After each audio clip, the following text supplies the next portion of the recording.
네, 계속 들으면서 반복적으로 계속 듣다 보니까 네, 반복적으로 듣다 보니까 어 그 제가 지금 정신이 없어서 좀 음, 그러는데 네, 어수선해서 그렇긴 한데 네, 어 나의 마음도 여러 음, 마음이니까 나의 마음인데 네, 너의 마음도 여러 마음의 사이인데 음, 그렇게 생각하면 '그 사람과 내가 음, 같구나.'라는 마음이 들거든요. 그 사람이 우울할 때 어, 우울한 음, 나가 마음 사이 이론에 그 마음의 음, 무게에 올라왔구나. 음, 그러니까 음, 연결되는 것 같더라고요. 그러니까 다름이 네, 아니라 음, 오직 어떤 마음이 뜨느냐 음, 그게 중요한 것이지 음, 그게 그러니까 그 미워하는 마음도 좀 사라지는 것 같고 이 네, 수용이 되는 것 같아요. 받아들임이라고 해야 될까요? 음, 그런 마음이 들고 음, 더 우리가 처음에 했던 그 답이랑 연결이 되는 것 같아서 네, 네, 네. 그 네, 이 의식 같은 그런 설명 수업 내용이 많이 도움이 되었던 것 같습니다. 네, 고맙습니다. 네, 뭐, 제가 보기에 의식, 지지난주에 말씀드린 거하고 직접 관련은 제가 보기엔 없는 것 같고요. 그러나 평소에 늘 말씀드리던 마음사 이론의 핵심 세 가지, 1, 2, 3. 1. 나의 마음은 사회다. 즉, 내 마음에는 여러 나들이 산다. 사회라는 게 뭐예요? 두 명 이상의 구성원이 있는 거잖아요. 그래서 내 마음은 사회다. 무슨 사회? 여러 나들이 사는 사회. 그다음 두 번째가 뭐죠? 그 나들은 정해져 있지 않다. 세 번째가 너의 마음도 사회라는 거죠. 너의 마음도 사회. 근데 이거를 오직 반짝일 뿐님이 이 부분 너의 마음도 사회다. 이 부분에 대해서 이제 통찰이 많이 오신 것 같아요. 이게 정보 처리 용량 제한성하고 굉장히 또 밀접하게 연결돼요. 정보 처리 용량 제한성의 초점은 우리가 한 번에 쓸 수 있는 정신 자원이 제한되어 있기 때문에 공정한 정보 처리를 못해요. 공정한 정보 처리를 못한다는 건 뭡니까? 잘못된 정보 처리를 하게 되는 거죠. 그러니까 잘못된 정보 처리, 잘못된 말과 잘못된 생각, 말, 행동을 하니까 그 결과는 후회뿐이죠.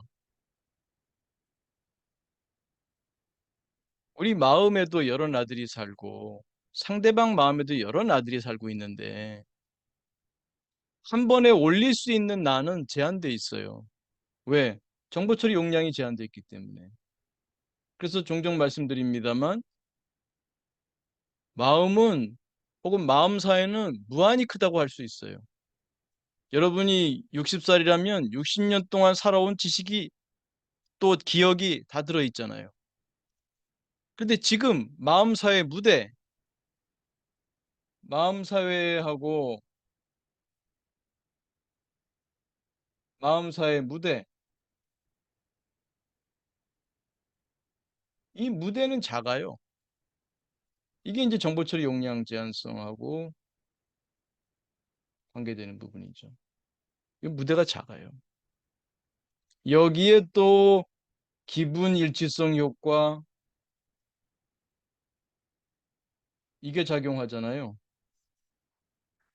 그러니까 상대방 때문에 화가 나면 그 상대방하고 참 잘 지낸 기억도 많고 그 상대방의 장점도 내가 알고 있는 게 많고 그런데 이 마음사의 무대에 안 떠오른다는 거죠. 여기에. 이걸 이제 의식 공간이라고도 하고 의식 공간 혹은 이제 심리학에서는 작업 기억이라고도 하죠. 옛날에는 단기 기억이라고도 했습니다만 작업 기억, working memory. 작업이 이루어진다는 것이죠. 정보 처리가 이루어지는 그 공간. 그 공간이 작아요.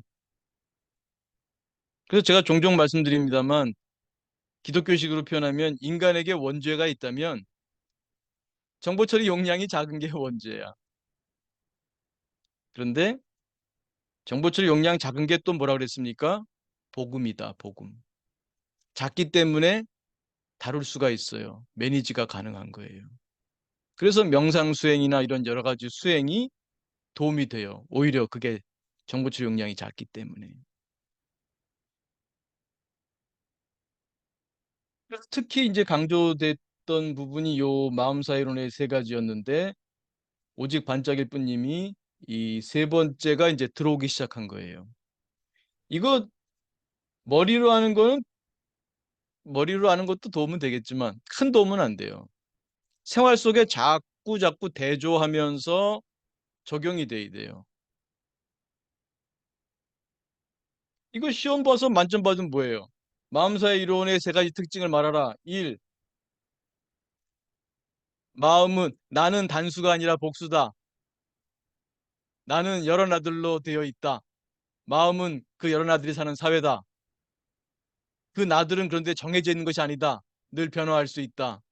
내가 어떻게 키우느냐에 따라서 내 마음 사회에 사는 구성원들이 달라진다. 세 번째, 근데 나의 마음만 사회가 아니라 너의 마음도 사회다. 너의 마음에도 여러 나들이 살고 있다. 이거 만점 받을 수 있어요. 근데 생활 속에서 되느냐? 생활 속에서. 생활 속에서 정말 나를 볼 때 나를 복수로 보고 있느냐? 생활 속에서 내 남편을 볼 때 그 남편을 여러 아들로 이루어진 복수로 보고 있느냐? 내 자녀를 볼 때 내 자녀가 마음에 안 드는 행동할 때도 그 자녀의 여러 아들이 있다는 그 복수로 볼 줄 아느냐? 어떤 사람과의 상호작용에서도 그 사람과 지금 뭐 부정적인 인터랙션이 있는 그 순간에도 그 사람 지금 보여주는 그 모습 뒤에 다양한 또 다른 나들이, 더 멋진 나들이 있다는 것을 내가 아느냐? 그거죠. 그게 생활 속에서 안 되면 이건 만점 받으면 꽝이죠, 꽝. 시험은 만점 받았는데 마음 공부 실력은 높지 않은 거죠. 그러니까 지금 이제 어, 오직 반짝일 뿐님이 이제 이 세 번째 부분이 이제 와닿은 거예요. 너의 마음도 사회구나. 이거 안 쉽습니다. 이 기분 지성 때문에 내가 화가 났을 때도 남편이 나에게 잘해줬던 기억, 남편의 멋진 모습들 떠오르기 쉽지 않아요. 그게 잘 되면 뭐라고요? 관자재지, 관자재. 관을 자유자재로 쓰는 거죠. 우리 불교에 보게 되면 관자재 보살이 있잖아요. 관을 내 마음대로 자유자재로 쓰는 거예요. 내가 지금 내 자신이 초라해 보이고 자존감이 낮아질 때도 내가 이런 쪽도 있었지 저런 쪽도 있었지 나의 잘난 부분들이 떠오를 수 있다면 관자재죠.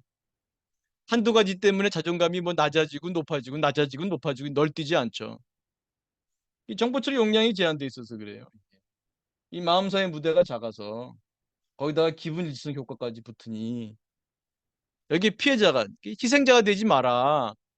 정보처리 용량 제한성에 피해자가 되지 마라.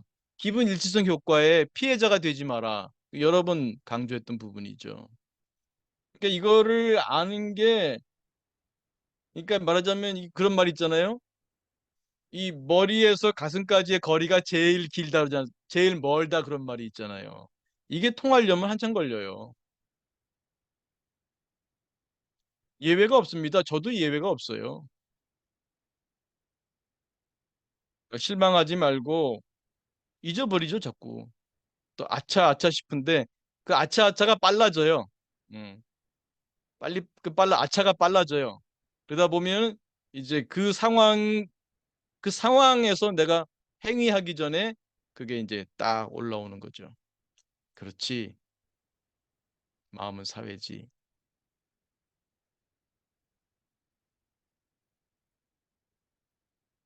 더 발전하게 되면 왜 남편이 저 모습밖에 못 보여주고 있지? 내 책임을 느끼게 돼요. 내 책임. 남편이 찌질한 모습 보이고 있다? 다른 사람도 아니고 내가 남편하고 제일 많이 사는 사람이잖아. 함께 있는 시간이 많잖아. 그러면 남편이 찌질한 나를 자꾸 올리고 있다면 내가 찌질한 나를 부르고 있는 건 아닐까요? 나는 지금 남편의 몇 호 남편을 부르고 있습니까? 남편 1호, 남편 2호, 남편 3호, 남편 100호, 남편 N호. 무수히 많은 남편이 있는데 나는 몇 번 남편을 부르고 있어요, 평소에. 거기까지 가면은 그 마음 공부의 도력이 꽤 높은 단계 간 거죠. 잘 되지는 않더라도 그런 자세를 가질 수만 있어도 자녀든 혹은 직장 동료든 내가 그 사람의 메토를 자꾸 부르고 있나. 그러니까 내 안에 사는 내 나들, 내 안에 사는 나들만 내 책임이 아니고 나와 가까이 사는 사람들, 배우자, 자녀, 직장 동료, 상사, 부하, 친구들, 뭐 심지어 모르는 길 가는 대한민국 사람들. 작지만 내가 보여주는 행동 하나하나가 그 사람한테 영향을 주잖아요. 내가 웃는 낯을 하면 상대방도 웃는 나를 불러오기가 쉬워요. 내가 인상 쓰면 저 상대방도 그 인상 쓰는 나가 무대에 올라오기 쉬워져요. 대한민국 사람들이 늘 이렇게 친절한 나를 올리기 시작하면은 친절한 나들이 올라오기 시작해요. 그러면 대한민국 사람 전체가 사랑과 자비에 친절한 사람이 되겠죠. 그 나들은 정해져 있지 않다. 어떤 나를 내가 자꾸 부르느냐, 상대방의 어떤 나를 내가 자꾸 지금 부르고 있느냐, 정해져 있지 않아요. 내가 누군지 고민하지 마세요. 그런 말이 있잖아요.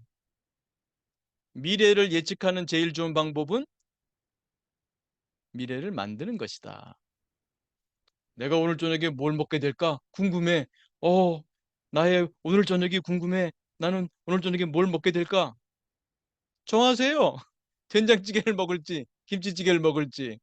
그럼 그게 여러분의 저녁 미래예요. 내가 누구냐 너무 고민할 시간 있으면 나를 만드세요. 여러분 안에 굉장히 많은 나들이 있죠? 어떤 나를 키우고 싶으세요? 여러분 자녀 안에 많은 나들이 있어요? 자녀 마음 안에 있는 어떤 나를 키우고 싶으세요? 어떤 나를 키우도록 도와주고 싶어요? 뭐 아들도 딸도 크면은 자기 스스로 키우겠죠? 근데 어린아이라면 아직 자녀가 어리다면은 어떤 나들을 키울 수 있을지 어떤 나들을 키우도록 촉진해 줄 것인가? 잘 선택해야죠. 공부만 잘하는 나를 키워줄 건가? 인성도 훌륭한 그 나를 내 자녀 마음에서 키워줄 것인가?